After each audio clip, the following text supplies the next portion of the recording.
Olá, meu caro aluno, minha cara aluna, muito boa noite a você. Seja muito bem-vindo para mais uma teleaula do curso de Ciências Contábeis, onde estamos falando aí da disciplina relacionada à contabilidade social e ambiental. Hoje nós vamos falar a respeito das leis ambientais, como elas foram se formando, né, as leis ambientais, as leis sociais, ainda que são muito poucas estas leis com relação à obrigatoriedade, à responsabilidade social, no quesito contábil principalmente, né, salvo aquelas instituições que têm como finalidade aí a filantropia, como eu já coloquei, são entidades filantrópicas, mas que praticam a responsabilidade social, como já coloquei a você.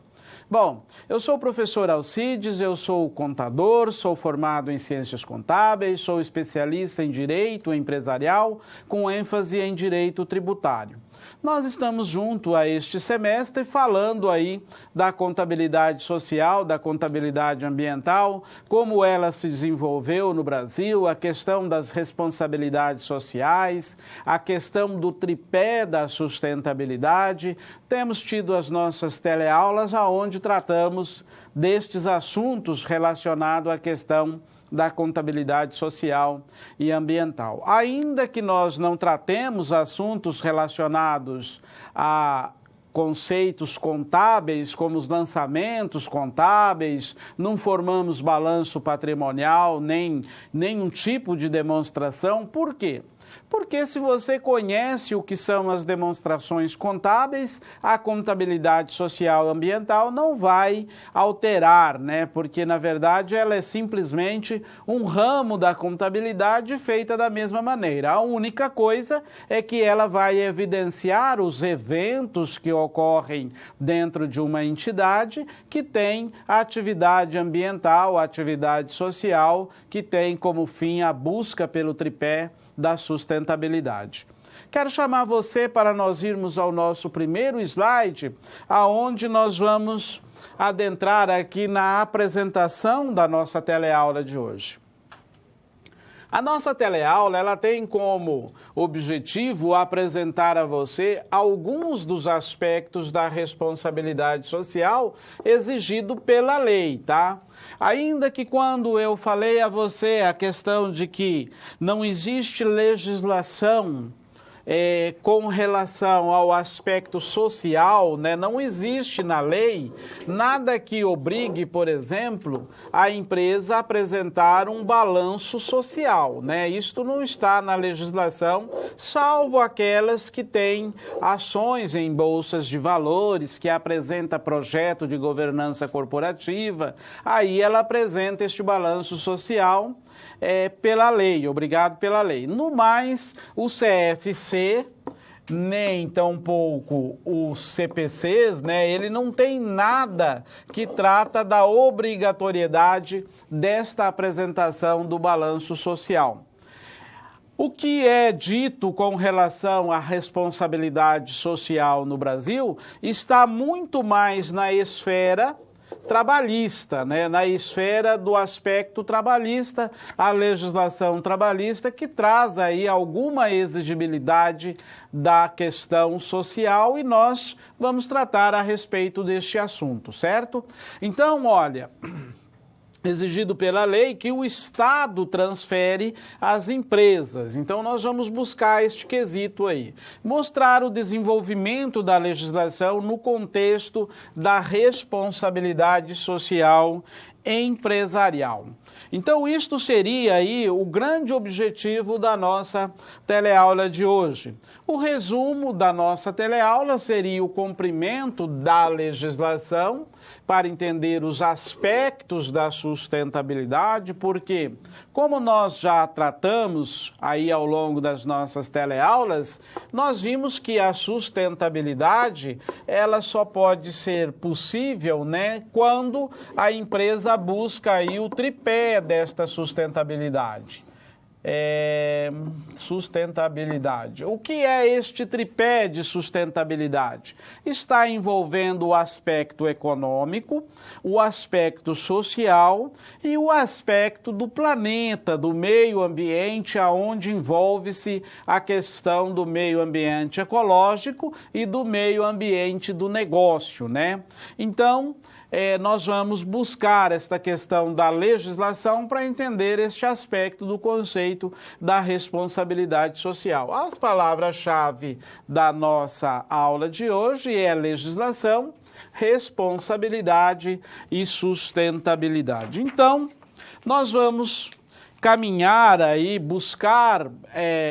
caminhar em busca deste conhecimento para nós entendermos o que o Estado transfere para as entidades, para que, por meio de leis, né, até porque existe a busca do próprio Estado pelo mercado, pela economia, pela sustentabilidade do país, do Estado, né? E daí, nesta busca por esta sustentabilidade, ele se submete a condições em tratados internacionais para manter o mercado. Ele, então, traz aí a obrigação de que ele vai ter que cumprir estes tratados. Nós vamos ver, por exemplo, o que significa o Protocolo de Quioto, que tanto a gente ouve falar. O Protocolo de Quioto, eles são metas que devem ser cumpridos pelos estados. E os estados, evidentemente, quando ele vai fazer o cumprimento dessas metas, ele tem que transferir em forma de legislação esta obrigação para as empresas, né, para que seja cumprido na busca do seu negócio. Então, nós vamos caminhar aí para buscar este entendimento através da teleaula de hoje. Seguindo adiante, no próximo slide, nós vamos ver aqui o seguinte, ó. O tamanho do Estado. Quando eu falo tamanho do Estado, eu estou buscando trazer a você aí o entendimento de que, por exemplo, vamos pensar que o Brasil, ainda que nós, no papel, talvez ele seja diferente, por favor, tá? Eu não estou aqui dando opinião, eu estou buscando levar a você o que de fato acontece de acordo com os eventos que ocorrem no dia a dia, né? Dentro do próprio Estado, que é transferido para as entidades, para as empresas nesta condição aí. Então, o Brasil, ele é um país que ele tem um caráter social, né? Ainda que nós possamos entender, e muitos estudiosos digam que não, mas ele tem um caráter social. Por quê? Porque ele apresenta N projetos, né, que vêm beneficiar a sociedade, através, é claro, do recolhimento, da arrecadação dos seus impostos. Aí estas arrecadações, elas são transferidas em forma de benefício para algumas camadas da população. Então, ele é um país de caráter social. E com isto, então, o Estado, ele fica grande. Quando eu digo ele fica grande, eu não estou dizendo grande no quesito extensão, e grande sim no quesito obrigação. Então, o Estado é grande, o qual ele não suporta todas as ações que ele tem, então, que praticar. Assim, desta forma, ele transfere aí algumas dessas ações para as entidades. A Previdência, por exemplo, ela tem N benefícios. Alguns estudiosos chegam a elencar cerca de 70 benefícios aí para a Previdência Social. Os tratados de comércio exige o cumprimento de leis, né, como nós colocamos aqui, leis sociais, e com isto vêm as leis que estabelecem a necessidade de cumprimento, né, destas leis. Então, o que isto significa? Quando nós falamos que a Previdência Social, por exemplo, ela tem N benefícios, nós precisamos... Se nós buscarmos aí, nós vamos logo achar alguns que são mais comuns, né? Como a aposentadoria por invalidez, aposentadoria por idade, licença maternidade, salário família, auxílio reclusão, são todos benefícios, auxílio doença, auxílio acidente de trabalho. Então, são N os benefícios que a Previdência tem e que, de alguma forma, é transferido estes benefícios por meio das arrecadações que o Estado faz lá das entidades.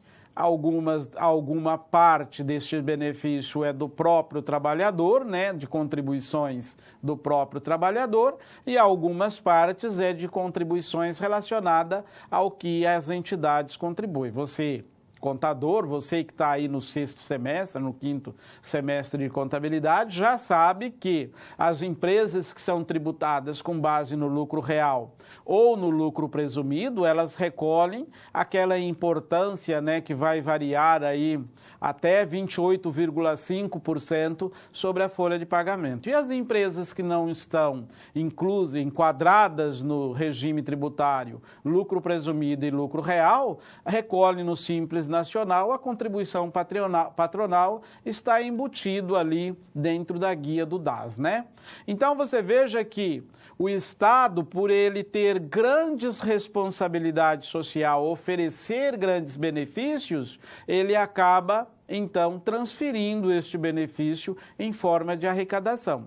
Além disso, tem os tratados mercantis, né? Econômico, precisa-se fazer negócio com outros países, e aí vem então a exigência do cumprimento de algumas metas relacionadas ao aspecto social, ao aspecto ambiental.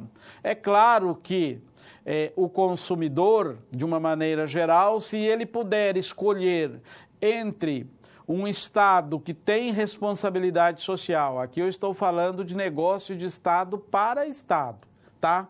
E um Estado que não tem responsabilidade social, é evidente que ele vai buscar aí no Estado de responsabilidade social, até porque isso trará um marketing positivo, certo? Então, estes são os aspectos do cumprimento da legislação que vai sendo transferido aí. O Estado estabelece e as empresas, os entes, vão tendo que cumprir esta legislação. Seguindo adiante no nosso próximo quadro, aqui nós vemos o seguinte, ó. O Estado, ele não cumpre com a função que é suas atribuições sociais. Isto ele não cumpre porque, como nós vimos, o Estado ele é bastante grande, né? Ele tem bastante obrigações para cumprir aí diante desta situação aí. Então, o que ele faz? O universo globalizado, né, como o mercado hoje, nós já vimos, ele não tem fronteiras, ele extrapolou estas fronteiras, como nós já temos falado aí ao longo das nossas teleaulas. Então, este mercado impõe exigências regulatórias, né, o próprio mercado impõe esta exigência regulatória. Logo, o Estado, então, ele vem e transfere isto em forma de leis para as empresas, que é o objeto do qual nós estamos tratando. Responsabilidades empresariais, as 4 dimensões da responsabilidade social, da responsabilidade empresarial, tá? Olha só, aqui nós temos a dimensão legal, a dimensão ética, a dimensão econômica e a dimensão filantrópica. Sobre estas dimensões, nós já comentamos, né? Comentamos a respeito deste assunto que o aspecto legal é aquela exigência que as entidades têm que cumprir. É imposto, que nem nós já falamos aqui, por exemplo, a questão do FGTS. O FGTS, o Fundo de Garantia por Tempo de Serviço, é uma obrigação da empresa em recolher os 8% sobre o salário que é pago para o empregado, certo? Então, isso é uma responsabilidade social que a empresa pratica, mas é uma responsabilidade social impositiva. O Vale Transporte. O Vale Transporte também é uma responsabilidade social, mas também é uma responsabilidade social legal, de lei, exige, a legislação exige que se cumpra. Não é desta forma? Aí nós temos também a responsabilidade social ética, moral, aquela responsabilidade que a empresa pratica para trazer benefícios econômicos. Por exemplo, vamos pensar aqui, não existe uma legislação que obriga a empresa a dar plano de saúde para o seu empregado. Mas ela entendendo que este plano de saúde vai trazer benefício, diminui o tempo do empregado no médico, o tratamento deste empregado é melhor e aí faz com que ele tenha uma melhor resposta ao seu trabalho, ela vai fornecer em busca de um benefício econômico. Então são esses os aspectos aí que nós precisamos estar sempre ligado neste entendimento quando nós falamos de responsabilidade social. O outro detalhe é a responsabilidade filantrópica, como está ali. A responsabilidade filantrópica, no sentido, embora filantrópica, mas no sentido de que a empresa ela leve algum benefício para as entidades de fins filantrópicos que está praticando responsabilidade que irá mudar o aspecto social na comunidade onde ela está inserida.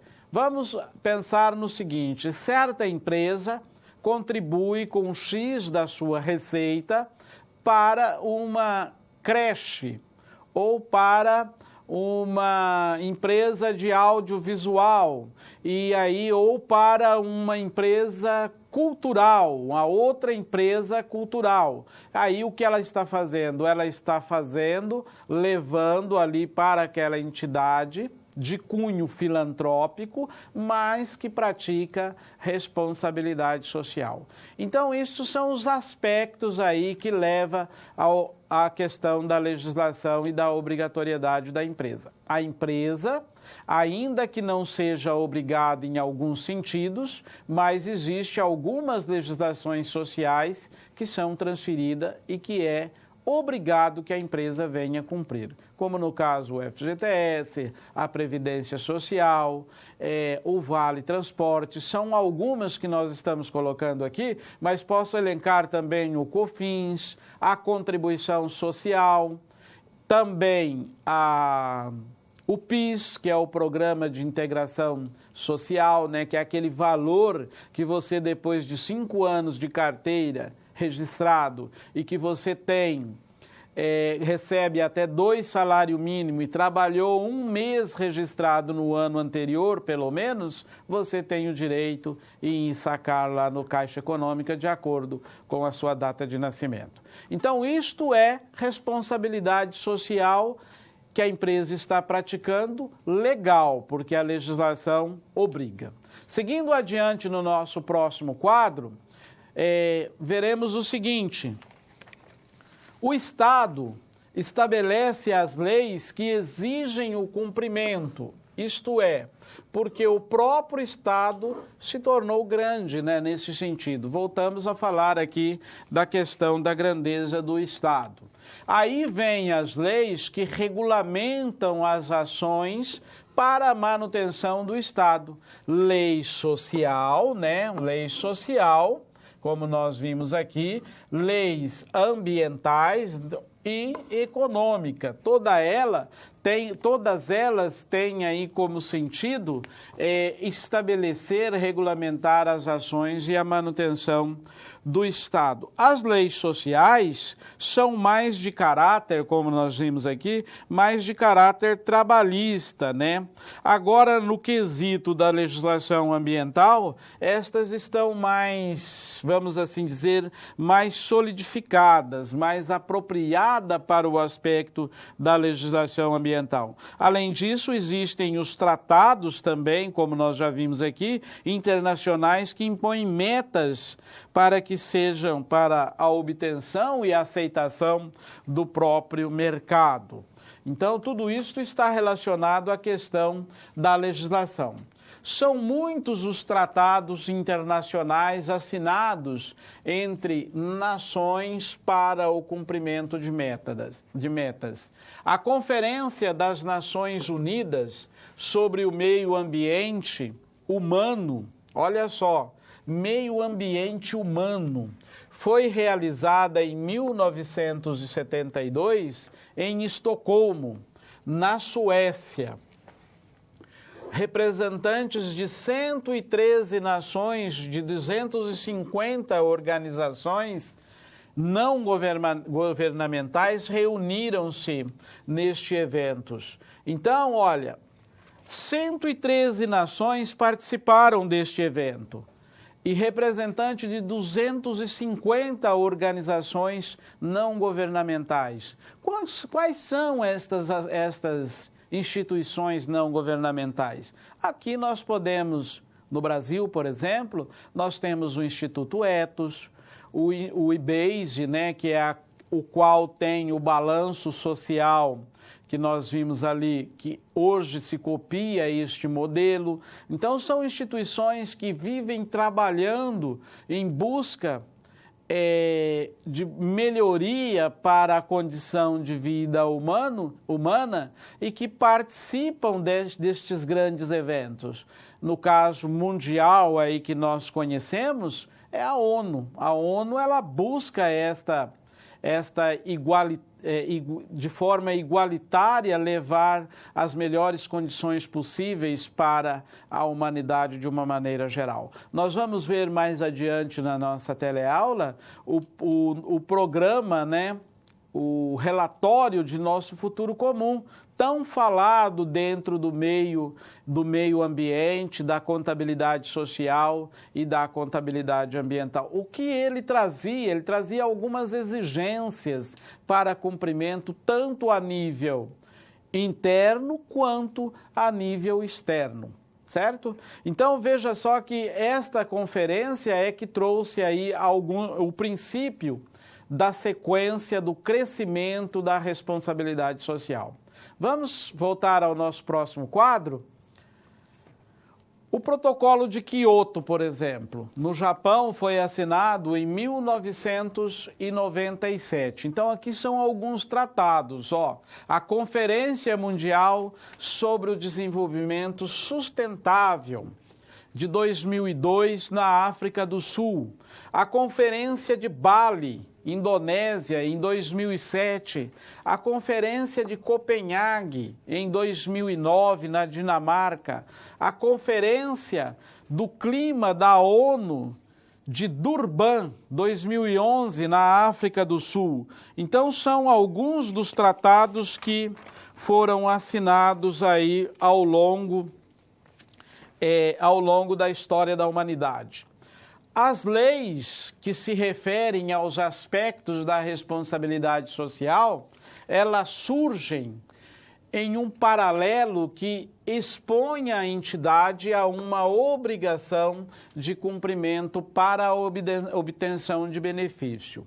O artigo 225 da Constituição Federal, ele diz o seguinte: todos têm direito ao meio ambiente ecologicamente equilibrado, bem de uso comum do povo e essencial à sadia qualidade de vida, impondo-se ao poder público e à coletividade o dever de defendê-lo e preservá-lo para as presentes e futuras gerações. Então, cada um, voltando nos nossos slides anteriores, quando nós falamos dos tratados, nós vamos ver, por exemplo, que o Protocolo de Kyoto, ele estabeleceu metas, né? Metas mais rígidas com relação à questão de poluição, a questão de diminuir esta poluição. Daí vem, então, surge a questão do crédito do carbono, que nós vimos na nossa aula anterior. Até na aula de hoje, na nossa aula atividade de hoje, nós comentamos sobre esta questão do crédito carbono. é uma questão bastante discutida no meio entre os ambientalistas. Será de fato que ela não é uma maneira de legalizar ou de aparcar, né, a consciência de quem polui mais, pagando, sendo punido financeiramente? Então, são tudo questões que devem ser analisadas aí ao longo da nossa teleaula. Nós vamos tratando a respeito deste assunto e que cabe a cada um de nós pensarmos. Por exemplo, quando o artigo da Constituição Federal, o artigo 225, ela fala que é um direito de todos, mas também ela fala que é uma obrigação de todos preservar este meio ambiente para que ele fique algo, né, sirva sadiamente para a população presente e que venha também servir a população futura. Nós vimos que na nossa teleaula passada que a população mundial ela vai dar aí um pico, né, um pulo entre 13 anos de 1 bilhão de pessoas. Nós falamos que ela vai pular aí de 7 para 8 bilhões e tererê, aí vamos assim dizer, 8 bilhões e meio, né? Dentro de 13 anos, porque isso é previsão para 2030. Então fica aí esta questão colocada, o que iremos deixar para a geração futura. Seguindo adiante no nosso próximo quadro, nós vamos ver algumas leis, né, ambientais aqui que estabelece na legislação, que é estabelecido na legislação. Aí aqui já estou falando de Brasil, tá? A Lei 1413 de 1975, ela trata da correção de poluente. Então você veja que esta legislação, ela é antiga. Então a legislação ela vem se firmando aí ao longo das eras, né? A Lei 6.938 de 1981, ela trata das políticas básicas do meio ambiente. Esta lei também é de 1981, né? Uma lei que já é bastante antiga, né? Não é uma lei tão nova. A Lei 6.803 de 1980, ela trata do zoneamento industrial. Hoje, nas cidades industrializadas, né, nas maiores cidades, talvez em algumas cidades do interior aí do país, não seja deste jeito, tá? Mas hoje em cidades industrializadas já não se pode mais, para nós contadores é muito importante sabermos isso, já não se pode mais constituir uma sociedade empresarial, né, uma empresa, vamos assim dizer, em determinada zona, né, da cidade. Então tem que respeitar o zoneamento de acordo com o Código de Postura Municipal. Aqui em Londrina, por exemplo, não é todos os lugares que pode se constituir uma indústria. Em São Paulo, eu tenho certeza que é da mesma forma. Então, veja que esta lei aqui, 6.803, ela trata desta questão do zoneamento industrial. Aonde pode ser constituído uma indústria de acordo com o seu impacto ambiental. Como ela vai gerar este impacto? E este impacto, às vezes, não é emissão de poluente, ou às vezes não está poluindo nenhum ambiente, mas ela gera resíduo. E para onde vai este resíduo? E aí ela tem que ter programa, né, de reciclagem deste resíduo. Ela tem que ter programa, ela tem que ter projeto, ela tem que ter planejamento. Então, a legislação, ela vem para fazer estas adequações, tá? Então, por isso que eu disse para você no início que lá o tratado, por exemplo, o Protocolo de Quioto, ele estabeleceu metas que determinava que as empresas, né, que o país, no caso, que estava lá participando, ele estabelecesse políticas mais rígidas com relação ao meio ambiente, o poluente no ar.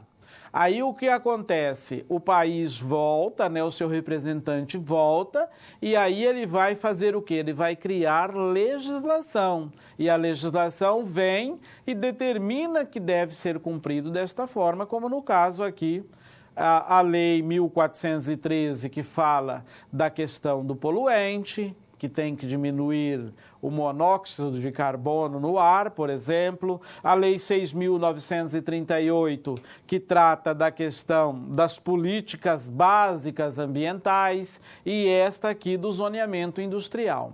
Voltando ao nosso slide, ainda temos mais algumas leis, ó. A Lei 9.605, de 12 de fevereiro de 1998, ela fala dos crimes ambientais, sanções penais administrativas derivada de conduta e atividade lesiva ao meio ambiente. O que é lesiva? Que venha lesar o meio ambiente. Quem faz ITR, por exemplo, que é o Imposto Territorial Rural, já deve ter visto aí que tem um projeto, né, de um laudo de impacto ambiental que deve constar na declaração do ITR. Como que é este laudo do impacto ambiental? Ainda, os últimos ITRs que eu fiz, ainda não estava sendo exigido, mas ele vai passar a ser exigido aí em algum momento da atividade empresarial. Então você veja que a cada momento vem se colocando legislação para regulamentar, para regular mais a atividade empresarial com relação ao aspecto do meio ambiente. No próximo quadro, nós vamos ver aqui que as leis e adequações, com isto surgem as leis que geram impactos econômicos, sociais às entidades, imposto pelas necessidades, obrigando-se a elas a se adequar.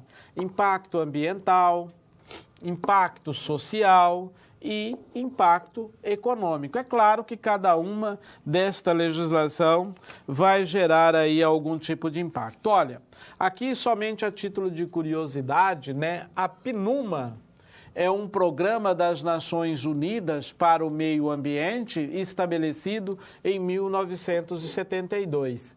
Esta PNUMA, ela é uma agência do sistema ONU, ela é responsável por catalisar ações internacional e nacional para a proteção do meio ambiente no contexto do desenvolvimento sustentável. Então, nós temos aqui esta agência, né, que trabalha neste sentido de catalisar aí as ações internacionais. Então, a PNUMA aí eu trouxe para que você conheça um pouco mais do trabalho da ONU com relação a esta questão do meio ambiente. Já no contexto, falamos um pouco das legislações no contexto ecológico, né, meio ambiente, agora no contexto da responsabilidade social. Não existe leis específicas sobre este assunto. Aí existem as leis paralelas, né, que são as leis trabalhistas. E também, olha, o Código do Consumidor, que também é uma lei de caráter social, que garante aí o consumidor alguns direitos, a lei do FGTS, do Vale Transporte, do PIS e da COFINS, que nós já tratamos aqui, já falamos ali nos nossos slides anteriores, fizemos um comentário sobre esta legislação, né, que vai sendo imposta na questão de caráter social. Agora, quando eu falo que não existem leis que obriga, eu volto a falar aquela questão da obrigatoriedade de tudo isto constar, né, num balanço social no final do período, no final do exercício. No final da década de 70, no início da década de 60, no início da década de 70, então começa o processo da globalização. As fronteiras econômicas vão expandindo-se Com isto também vem a necessidade de uma maior responsabilidade social. Em países como os Estados Unidos, França e outros países da Europa, isto deu início-se a grandes manifestações, né, com relação a esta questão aí da responsabilidade social por volta aí da década de 60 e da década de 70. Mas como eu já falei a você, esta preocupação ela começa a surgir logo após a Segunda Guerra, o término, né, da Segunda Guerra Mundial. Aí ela vem de maneira crescente, né, sendo exigido aí. Desde o início do século XX, registram-se manifestações a favor deste tipo de comportamento. Contudo, foi somente a partir da década de 60, nos Estados Unidos da América, e na década de 70, né, que particularmente na França, na questão da Europa, Alemanha, Inglaterra, que a sociedade passou a observar também a questão da responsabilidade social da empresa. Aí nós já estamos falando da empresa, nessa questão de responsabilidade social, o que a empresa representa, né, no meio ambiente aonde ela está inserida. Nós falamos já várias vezes que esta questão do papel da empresa, ela hoje transcende o aspecto do interesse somente dos proprietários, né? Hoje ela exerce um papel muito importante na comunidade onde ela está inserida. E isto começou a observar-se aí em países mais desenvolvidos, como Estados Unidos, na Europa, França, Alemanha, Inglaterra, e a própria população começou a observar esta questão aí, tá? Então veja que existe um certo benefício para a empresa que pratica a ação de responsabilidade social no retorno econômico, né, futuramente. Então, isso tem despertado grandes interesses aos gestores empresariais. E aí, nós, os profissionais da contabilidade, nós precisamos estar bem atento a esta mudança, neste comportamento do mercado na questão da responsabilidade social. No nosso próximo quadro, nós vamos ver que, indo lá, olha, aqui já é a questão de uma... em 1983... o secretário-geral da ONU convidou, né, a médica, essa Gro Harlem Brundtland aqui, ela era mestre em saúde pública e ela era ex-ministra da Noruega para estabelecer e presidir a Comissão Mundial sobre o Meio Ambiente e Desenvolvimento. Então, esta médica tem até aqui um relatório dela, né, o relatório da Brundtland, que nós já tratamos deste assunto, comentamos aqui, ela emitiu aqui um parecer a respeito deste assunto. Em abril de 1987, a Comissão Brundtland, como ficou conhecida, publicou um relatório inovador. Este relatório chamava-se Nosso Futuro Comum, que traz o conceito de desenvolvimento sustentável para o discurso público. O que este nosso futuro comum trazia aí? Por exemplo, ele trazia aí limitações do crescimento populacional. Olha só, era um dos itens que constava neste relatório, vamos assim dizer, o controle, né, do crescimento populacional. Nós não comentamos aqui que em 13 anos vai se dar um pulo na população de basicamente 1 bilhão de habitantes, isso é aí a projeção da ONU. Então, o relatório Nosso Futuro Comum, ele trazia esta preocupação. É lógico que tudo isso precisa ser muito bem analisado, né? Porque quando se controla a população, controla a natalidade, existe aí o aspecto também do envelhecimento da população. Então, precisa analisar com bastante atenção. Hoje já tem aí correntes que para pensar neste assunto. Outro detalhe também do Nosso Futuro Comum era, por exemplo, a preservar aí o patrimônio ecológico. Legislação mais rígida, né? Isto falando de questões internas, questões aí de aspecto de interesse dentro do próprio país. Então, vamos falar o Brasil. O Brasil estabelecer políticas de controle de natalidade, estabelecer política de controle do patrimônio ecológico, tá? E isto para cada país. No contexto mundial, o relatório trazia, por exemplo, meios, né? Estabelecia aí busca metas para que os países mais desenvolvidos buscassem acabar com a pobreza dos países menos desenvolvidos, diminuir as quantidades de guerras, de etnia. Então, tudo isso estava no relatório Nosso Futuro Comum, e isto lá em 1983. Então, a legislação, ela vem buscando, ela vem crescendo, ela vem voltando os seus olhos para a questão do meio ambiente e também para a questão do social. Seguindo adiante no nosso próximo slide, na França, várias experiências consolidaram a necessidade de avaliação mais sistemática por parte das empresas no âmbito social. Até em 12 de julho de 1977, foi aprovada a Lei 77.769, que tornava obrigatório a realização do balanço social periódico para todas as empresas com mais de 700 funcionários. Este número caiu posteriormente para 300 funcionários. Hoje eu não tenho estes dados aqui, mas você veja, por exemplo, que lá se tornou obrigatório. No Brasil ainda não se tornou obrigatório, né, esta questão da exigência da publicação do balanço social.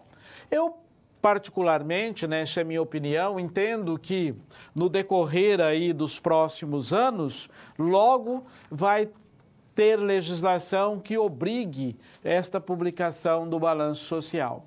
As ISOs, por exemplo, que já vem aí a ISO 9000, que já comentamos sobre a mesma, da linha econômica, a linha 26.000 de responsabilidade social e 14.000 do meio ambiente, elas são aspectos, né, de normas para que as empresas sistematizem a sua movimentação em busca de uma melhor qualidade, né, para tanto no aspecto social quanto no meio ambiente.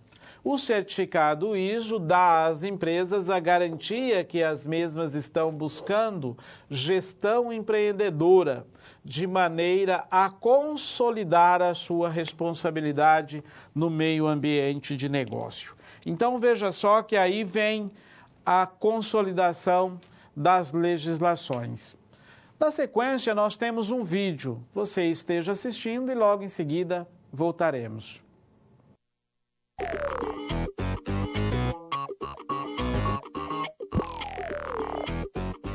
Para uma empresa ser bem vista atualmente, hoje em dia, mais precisamente nos últimos anos. Hoje, uma empresa precisa fazer a diferença e ser reconhecida como socialmente responsável. Uma empresa socialmente responsável é aquela que efetivamente contribui por um mundo mais justo e um ambiente mais limpo. No entanto, movidas pela nova tendência, moda, propensão, inclinação.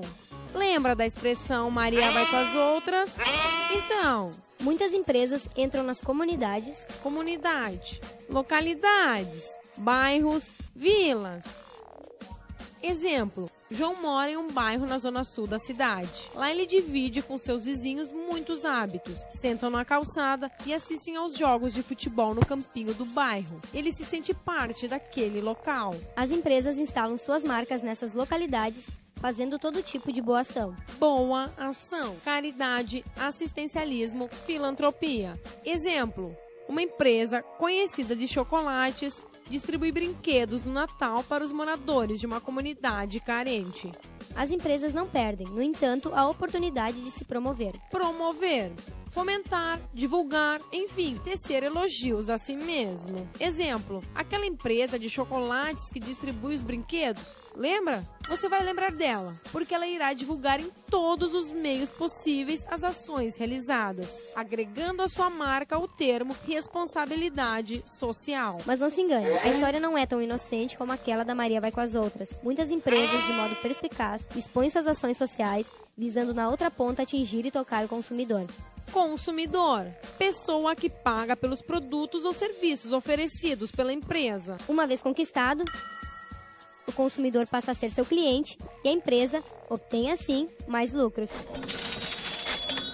Lucros, rendimento líquido, dinheiro que sobra depois que a empresa paga suas contas. Exemplo, Maria trabalha em uma fábrica de calçados. Ela produz em alguns dias o suficiente para pagar a matéria-prima e seu salário. No resto do mês, ela trabalha para que a empresa tenha lucros. A absorção e aceitação desta prática só acontece porque a propaganda, meio de divulgação, persuasão. Como eu ia dizendo, a propaganda anda mais rápido do que a educação. Educação, ação de desenvolver as faculdades psíquicas, intelectuais e morais. A responsabilidade sobre a educação é hoje atribuída à família e à escola. Exemplo, se o João fosse uma pessoa mais crítica e esclarecida, investigaria que tipo de ação a empresa realiza. Saberia diferenciar projetos que visam o desenvolvimento das pessoas e das comunidades de simples filantropia. Saberia ainda que as empresas socialmente responsáveis e as que se dizem socialmente responsáveis, muitas vezes, são contempladas com descontos nos impostos,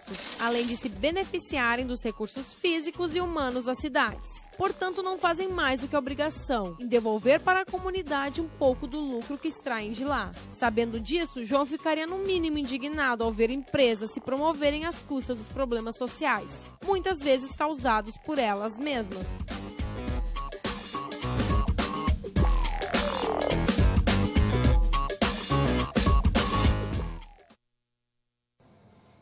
Muito bem, vimos aí um vídeo que traz aí alguns esclarecimentos com relação ao papel da empresa no quesito responsabilidade social. Agradeço você aí de Ubá, Minas Gerais, um grande abraço.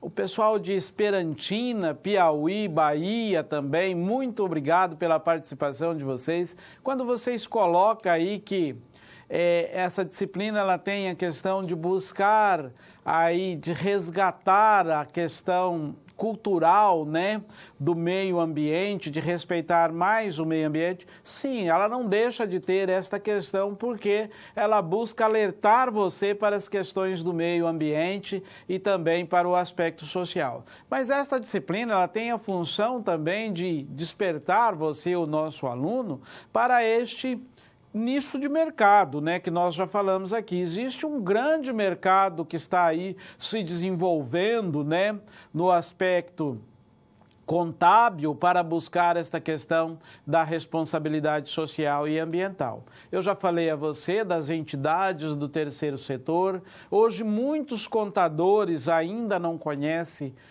o grande papel que é desenvolvido pelas entidades do terceiro setor e que é para nós profissionais da contabilidade não deixa de ser aí um vasto campo de trabalho. A tutora Monique, né, do Rio Grande do Sul, ela pergunta aqui, fala que os alunos estão questionando aí, querem saber um pouco mais da questão 3 da nossa atividade, que fala a respeito o seguinte: a lei trabalhista é uma lei que impõe sobre as empresas algumas responsabilidades sociais. Você concorda que esta responsabilidade social, que é imposta pela lei trabalhista, é mais de caráter filantrópico, né? no sentido mais beneficente do que, de fato, para mudar as vidas das pessoas? Então, ela pede para que eu esteja esclarecendo a respeito desta pergunta. Então, olha só, Monique, na verdade, quando eu coloquei isso, eu coloquei para buscar aí um pouco de discussão em classe, né, sobre esta questão da legislação trabalhista, que muitas vezes a legislação trabalhista, ela tem um caráter reparatório, né, ela vem para reparar alguma situação que ocorreu, mas que, na verdade, ela não trará alteração na vida da população. Vamos pensar aqui em alguma obrigação da empresa para com o trabalhador que, na verdade, não traz mudança na vida deste trabalhador, né? Então, vamos pensar que se fosse obrigado, por exemplo, a publicação do balanço social, o que a empresa investiu em plano de saúde, talvez isso seria muito mais de caráter de responsabilidade social do que filantrópico, né? Então, isto é minha opinião que eu estou colocando a você, mas era para vocês darem a opinião de vocês aí com relação a esta situação. Seguindo adiante na nossa próxima tela, nós temos aqui um momento de reflexão. Vocês entendem que, apesar da racionalidade da empresa ser lucro, é possível que se pense na empresa como um patrimônio de interesse social? Então, fica aí alguns minutos para que vocês estejam refletindo em classe, tutor com os seus alunos, e logo em seguida voltaremos dando sequência à nossa tele.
Olá, estamos de volta. Muito obrigado você aí do Polo de Alagoinhas, Bahia, você de Rondônia, mais uma vez aí a Bahia, Minas Gerais, obrigado a você pela participação.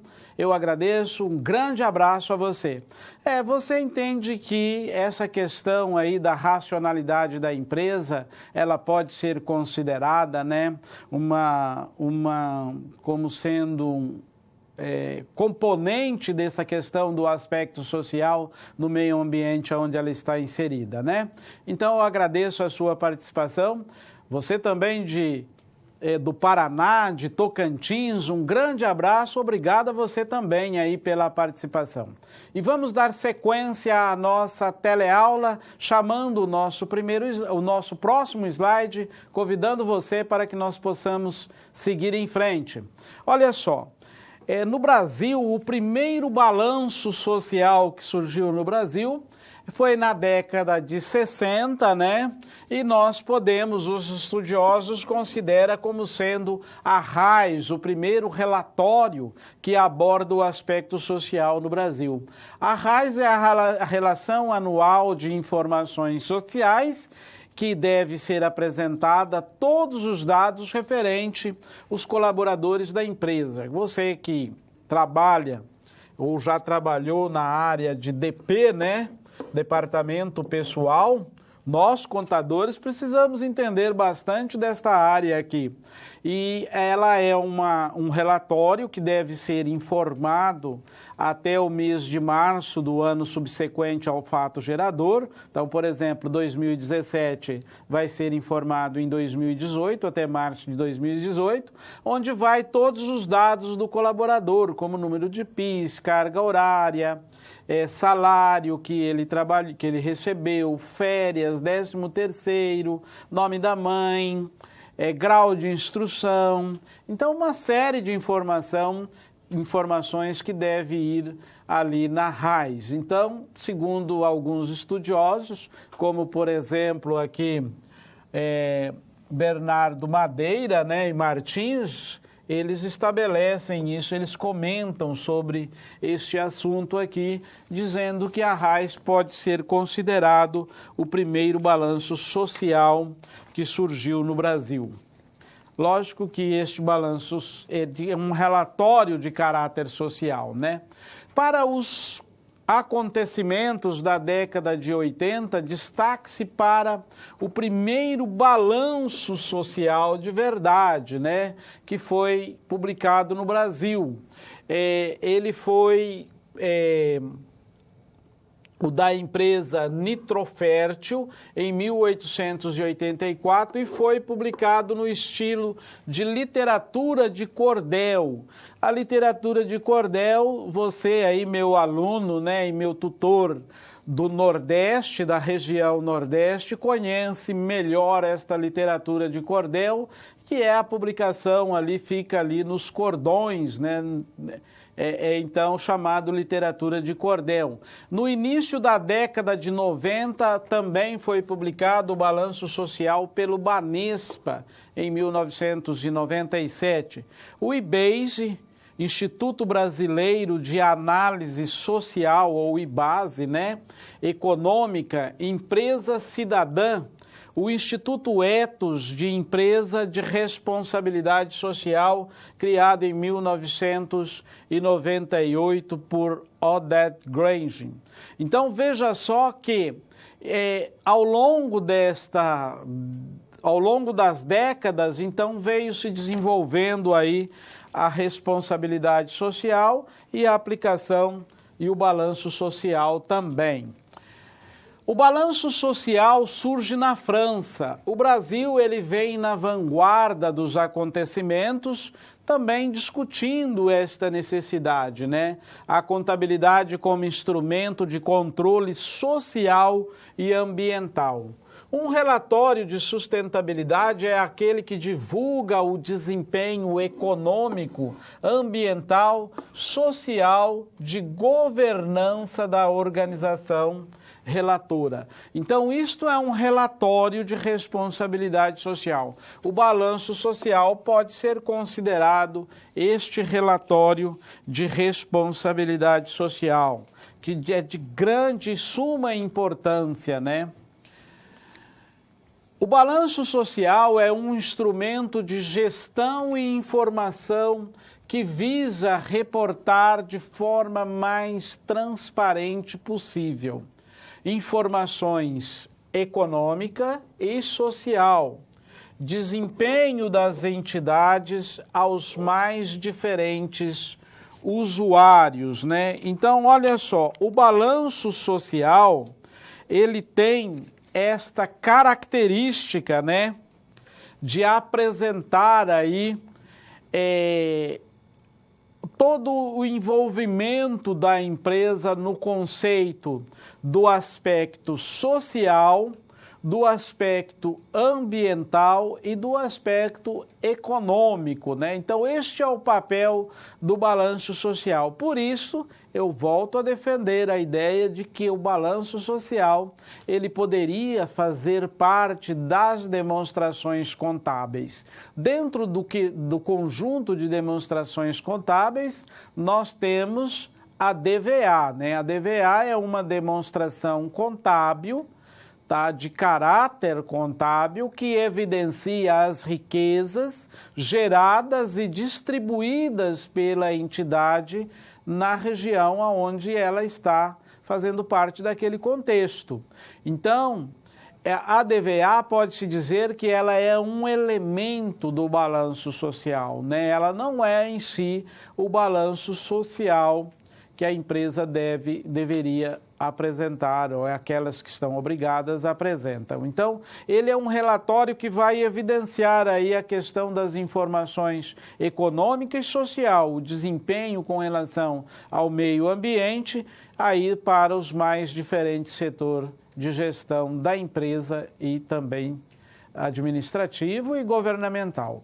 Seguindo em frente, nós vamos vendo aqui a questão deste desenvolvimento, né? Em 1977, as informações relacionadas à questão do aspecto social era exclusivamente dos empregados que trabalhavam na organização.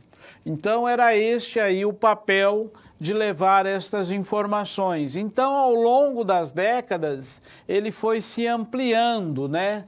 Mais indicadores em busca pela transparência e informações de valores agregados. Depois ele passou, então, à relação de empresa, meio ambiente, reduzir o impacto que produz ser sustentável, né?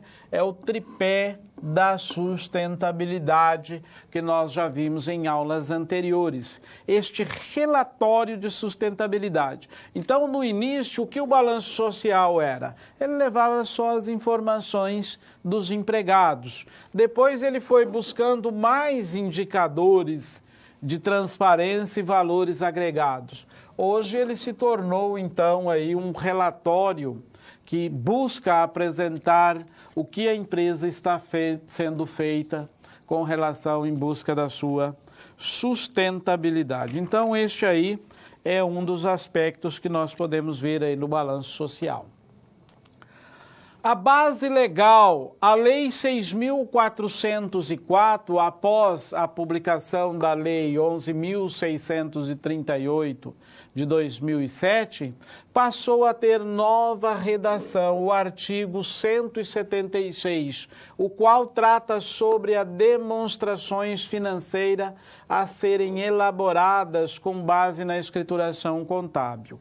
Entre as demais alterações, houve a inclusão da demonstração do valor adicionado, a DVA, na relação das demonstrações financeiras de companhias abertas. Então, olha só, nós falamos aqui das obrigatoriedades, né? Então, ó, com a publicação da Lei 11.638, e nós que somos contadores, e você futuro contador aí, meus alunos de contabilidade, você sabe que a Lei 11.638 foi a lei que trouxe alterações nas normas contábeis, passando, adequando a contabilidade brasileira às normas internacionais de contabilidade, as famosas IFRS aí, né? International Financial Reporting Standard, né? Então, olha, essa lei 11.638 é que trouxe a obrigatoriedade da apresentação da DVA para as empresas de capital aberto. As empresas de capital aberto são aquelas empresas que negociam as suas ações na Bolsa de Valores. Ainda não é o balanço social propriamente dito, tá? É um dos elementos que compõem o balanço social. É claro que a empresa que tem aí um bom marketing, né, ela vai buscar apresentar o seu balanço social para trazer de forma beneficente aí para a sua economia, né? Então, seguindo adiante no próximo slide, veremos o seguinte, aqui, ó, a distribuição do valor adicionado, a questão da DVA. Ó, funcionário são elementos que devem constar na DVA, tá? Governo, financiadores, juros de capital próprio, dividendos e lucros retidos. Então, são os elementos aí que vai evidenciar que a DVA tem como função apresentar. Aqui trazemos uma curiosidade para você, ó. Os custos naturais são custo da degradação do meio ambiente, como poluição, depleção de recursos. Na avaliação de negócios e projetos empresariais no meio ambiente onde a mesma está inserida, né?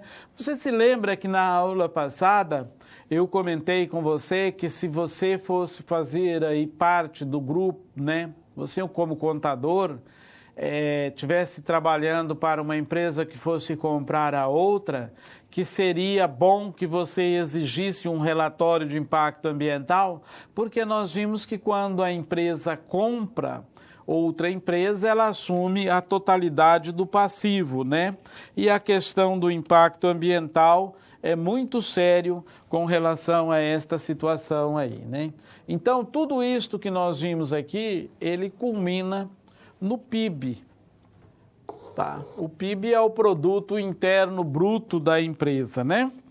Então, ó, aqui nós temos uma análise de uns índices do balanço social, somente para que você compreenda como que ele é formado, né? Então, tem a receita líquida, o resultado operacional, tá? Aqui nós temos 2 anos, né? 2010 e 2009.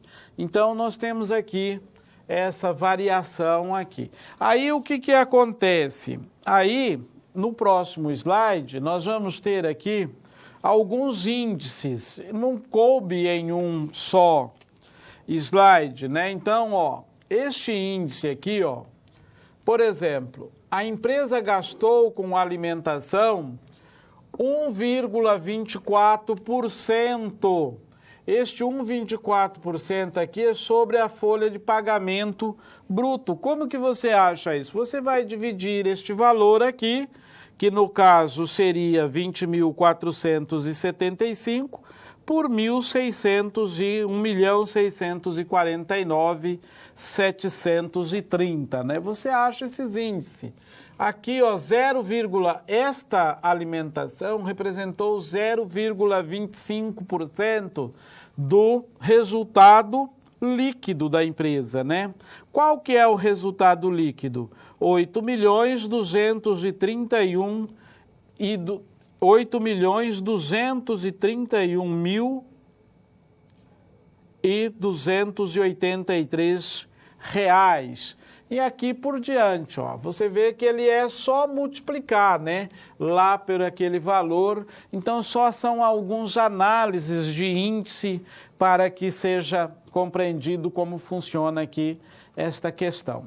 Então, neste quesito aqui, nós vimos que é importante a análise da aplicabilidade da empresa na questão do seu da sua aplicação no balanço social, do seu investimento no aspecto social. Para dar sequência à nossa teleaula agora, nós temos adiante mais um vídeo e logo em seguida voltaremos.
Olá, estamos de volta após vermos este vídeo aí, né, que apresenta algumas situações em que a empresa traz benefício para si própria quando apresenta projeto de responsabilidade social. Dando sequência, nós temos aqui no nosso próximo slide, convido você para que você esteja vendo mais uma reflexão. Uma empresa que investe valores para diminuir o resíduo poluente, ela está praticando responsabilidade social? Esteja aí refletindo, daqui a alguns minutos voltaremos.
Olá, estamos de volta. Muito obrigado a você aí que entende que essa empresa está praticando responsabilidade social. Agradeço você de Pará, um grande abraço, obrigado pela participação. Você de Rio Grande do Sul, um abraço a você também aí do Rio Grande. De Minas Gerais, um grande abraço. Abraço a você de Rondônia, obrigado pela participação. Você da Bahia, um grande abraço. É muito bom saber que vocês estão participando. Agradeço mesmo de coração a todos vocês. Dando sequência à nossa teleaula, chamo você para o próximo slide, aonde vamos falar ainda da questão aí das normas do balanço social. O balanço social, ele serve como norteador da incorporação, como indicadores de desempenho ou desenvolvimento social, né? Ele procura demonstrar eficientemente as estratégias que a empresa pratica, as ações, os projetos que ela tem com relação aos indicadores humanos, aos indicadores físicos e indicadores monetários, né? Indicadores ambientais, sociais e monetários. Tudo isto o balanço social procura evidenciar aí para que demonstre, né, de forma clara a situação da empresa nesta determinada, através deste balanço. Paralelo à responsabilidade social pessoa, surge a necessidade de olhar para o meio ambiente, né? Então, quando nós paramos para observar aí o contexto do desenvolvimento da questão da responsabilidade social, quando nós voltamos lá na década de 40, né, 1946, logo após 1950, logo após o término da Segunda Guerra Mundial, e aonde passou-se então ter aí uma observação maior com relação ao aspecto da humanidade, da sociedade, e logo em seguida vem então aí as manifestações na Europa, nos Estados Unidos, e vem então ter legislação que passa a observar a questão de que a busca pelo lucro, né, pelo processo econômico, o desenvolvimento industrial, foi gerando então impactos ambientais, impactos sociais, e aí precisou-se então ser tratado deste assunto. Então nós começamos a observar que este desenvolvimento vem crescendo a cada dia mais. Com o advento da globalização, esta observação passou a ser muito mais de nível mundial, né? Nível mundial que vem trazer interferência até na vida do mais simples caboclo que está lá no sertão. Mas esta interferência é inevitável. Por exemplo, hoje se o dólar sobe, irá afetar o preço do gás de cozinha da Dona Maria, que é uma simples aposentada, né? Então, é um efeito cascata hoje, é muito maior este efeito na vida do cidadão. E assim ocorre, então, com a questão dos impactos ambientais e sociais, que passou a ter uma observação muito maior por parte do consumidor, tanto no conceito de nação, quanto de empresa, quanto de pessoa física, tá? E a contabilidade, ela vem neste paralelo, levando estas informações para a tomada de decisão. No nosso próximo quadro, aonde eu convido você para irmos até lá, veremos que a cadeia que envolve o ambiente do negócio, o meio ambiente social e o meio ambiente ecológico, né? Nós vamos ver o seguinte, ó, meio ambiente ecológico é o mundo, né? Meio ambiente de negócio é a empresa onde ela está inserida. E o meio ambiente social, pessoas. Mas como que nós vamos dissociar, né? Por exemplo, este, deste e deste. Não há como nós fazermos aí a dissociação de um e outro, né? Está envolvido, está ligado, né? Está intrinsecamente ligado um fato com o outro. A empresa, nenhum de nós vivemos fora deste universo aqui. E a pessoas precisa deste, este precisa deste, e todos nós precisamos deste conceito aqui. Então, esta é a cadeia que envolve a produção. Para que nós possamos fazer as considerações finais da nossa teleaula, eu convido você para que nós possamos aqui observar. Ó. Nesta aula, visamos buscar conhecer os de instituto que buscam a conscientização das empresas na questão da responsabilidade social e ambiental. Marcamos o início do balanço social no mundo e no Brasil, a criação de institutos que buscam a conscientização.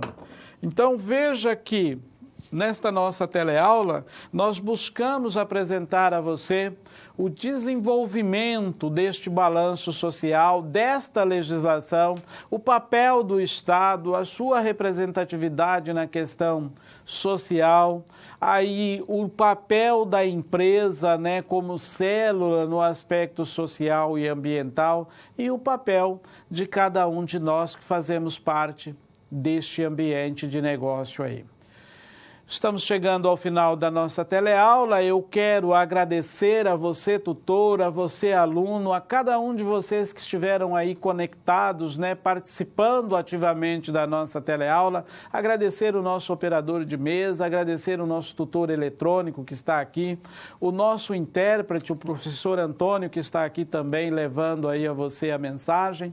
Agradeço a todos vocês. Quero deixar um grande abraço, um bom estudo e até o nosso próximo encontro, se Deus assim permitir.